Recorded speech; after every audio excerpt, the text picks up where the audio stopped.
Hello and welcome back to the Squared Circle with me, David Alorca. And me, Joe Ojala. That's right. The time has finally come. The moment has finally arrived. The day is upon us. It is Chris Eubank Jr. versus Conor Benn. It is all going down tonight at the Tottenham Hotspur Stadium.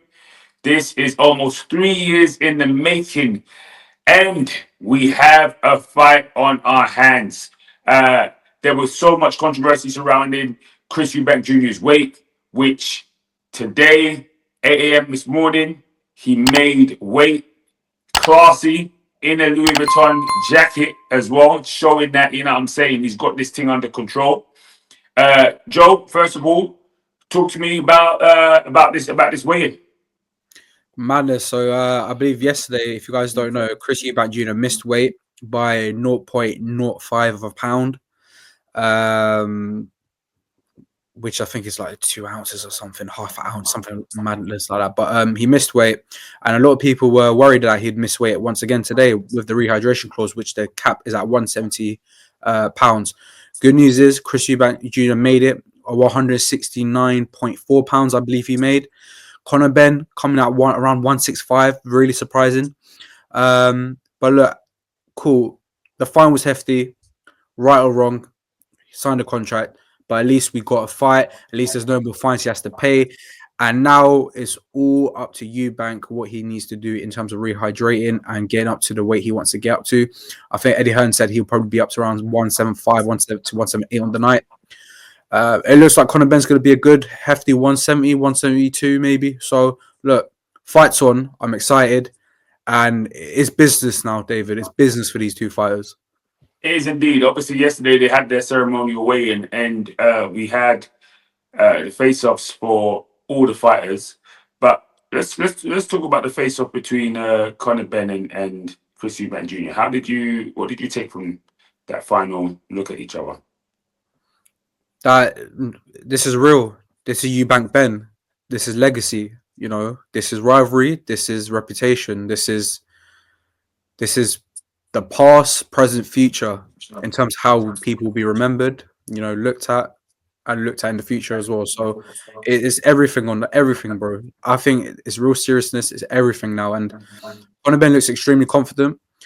I think Eubank is showing a bit of more aggression when it comes to the face-off, but I just think what I saw from that face-off is that it's just real, and it's pressure makes diamonds type of scenario there.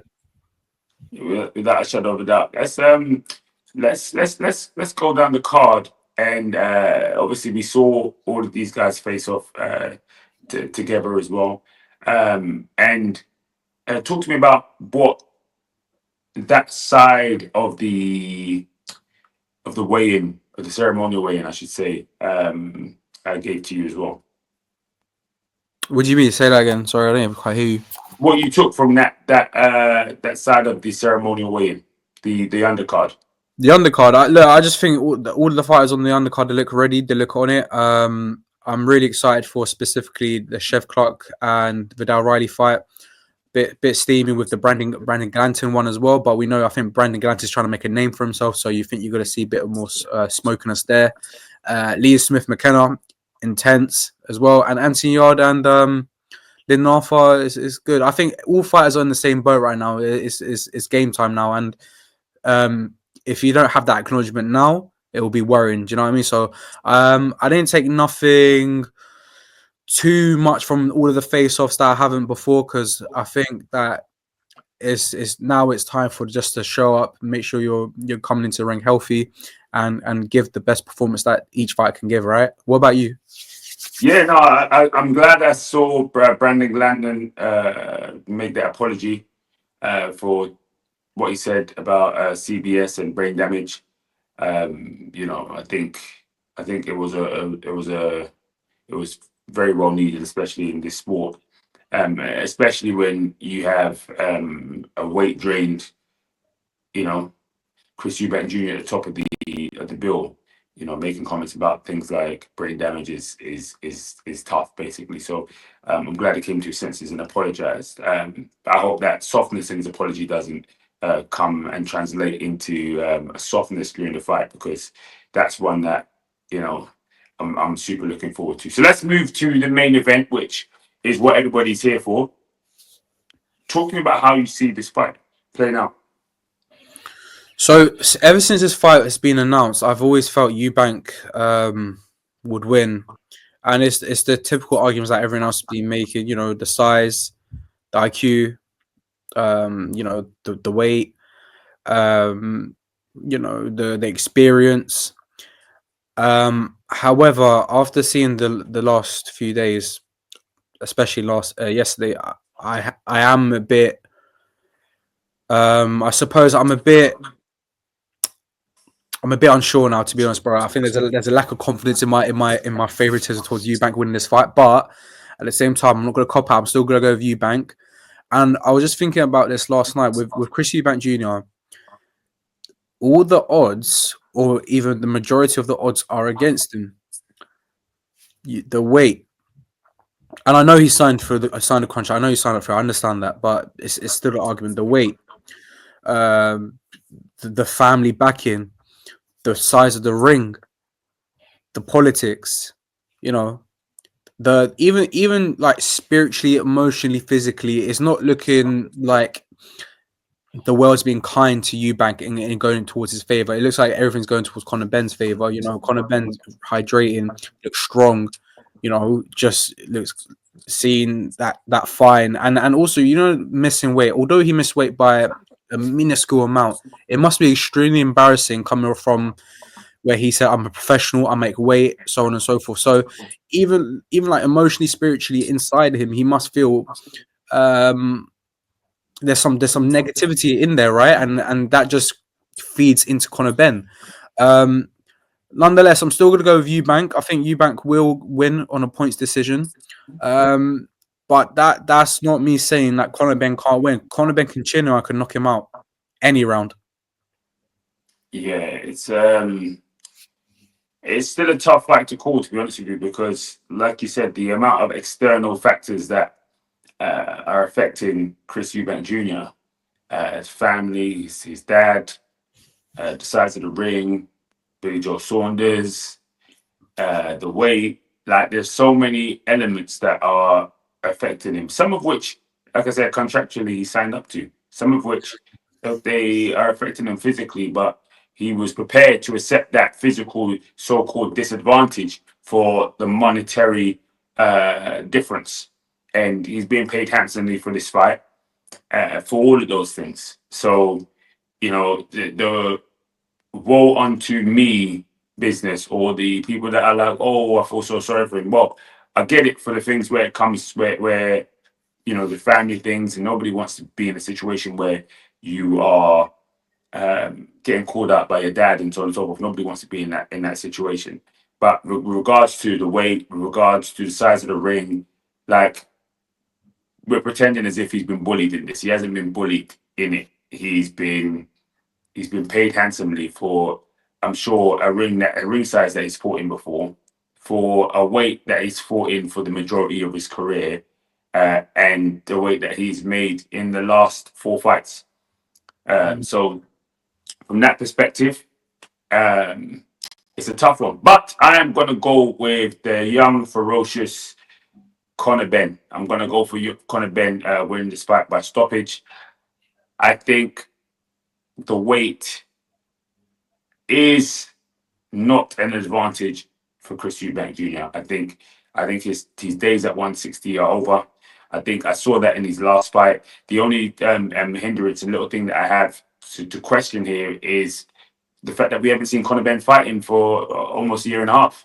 So Mm. the fact we haven't seen Conor Benn in the ring for so long, and the last times he was out in the ring, it didn't look too great. However, you know, we could talk about the mental and psychological situation with Conor Benn. Conor Benn had this whole drug issue over him, this thing went over him. He couldn't fight in his home country. There was so much going on in and around Conor Benn for those performances that we saw in the United States. It weren't the same Conor Benn, and so, you know, he's been rigorously drug tested for this fight.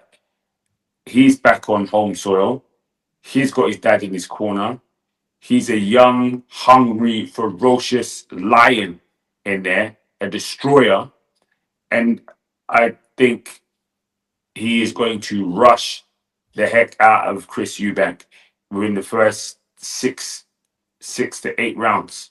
And when I say Mm, first 6 to 8 rounds, I don't mean it's going to go between 6 and 8 rounds. I mean it's either going to go from early rounds up to the eighth round. I think I'm going to go for a Conor Benn stoppage because I think he's going to be bringing the heat and the ferociousness. I think Conor Benn could win on points as well if he brings this mm, ferociousness from the beginning and he's got the tank to sustain it throughout the first 8 rounds of the fight. Then he's already won the fight on the scorecard. All he needs to do is not get knocked out.